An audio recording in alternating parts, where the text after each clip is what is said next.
मैं फरीदाबाद से जयपुर आया हूँ, 4 घंटे की ड्राइव है। अगर मैं ईवी में आता शायद मेरे को चार्ज करनी पड़ती आपको, लेकिन लग्जरी भी नहीं करनी पड़ती because mostly they offer 400 kilometres की रेंज। मेरे घर में चार्जर लगाया, मैं आपको यहाँ कर रहा था। हाँ तो वो देखो, it opens another kind of economy, but it still bags the question कि अगर कोई मैं बिजनेस लीडर हूँ बहुत बड़ा, और मैं इसलिए अटका हुआ हूँ क्योंकि भाई मेरी ईवी को मेरे को चार्ज करना है। It's I think it's maybe it's helpful for the average consumer. हाँ नहीं, I think what you are asking is can that be a primary car?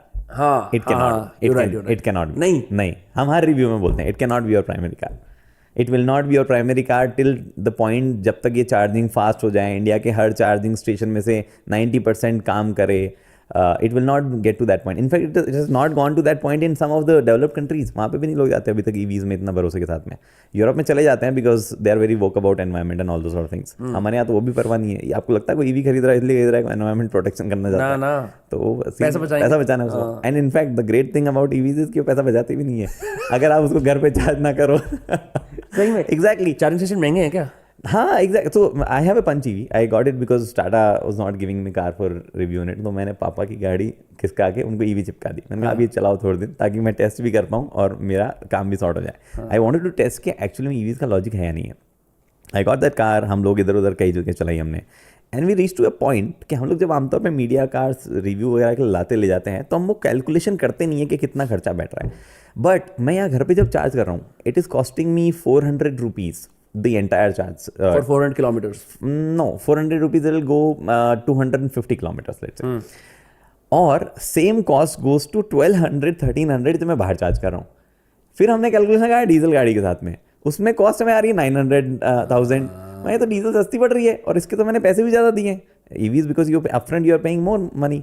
मैं कहा पैसे भी ज़्यादा दिए हैं, अगर यही गाड़ी मैं पेट्रोल में लेता 5 लाख रुपये सस्ती पड़ती। फिर मैं बैठ के फिगर आउट कर रहा हूँ 5 लाख का तेल भराने जाऊँगा मैं तो मेरे को 10 साल लग जाएंगे, 10 साल तो गाड़ी चलेगी ही नहीं। तो वो लॉजिक समझ में आना बंद हो जाता है। फिर ये चीज़ कंक्लूजन ये निकल के आता है, अगर आप अपने घर से चार्ज करके निकलो और वापस घर पे ही आके चार्ज करो तो ही ईवी का सेंस है। अदरवाइज पैसे नहीं बचा रही हो। ये तो वही वाली बात हो गई कि भाई घर से खाना खा के चलो, हाँ बाद पैसे लग जाएंगे आपको। क्या फायदा है ईवी का फिर?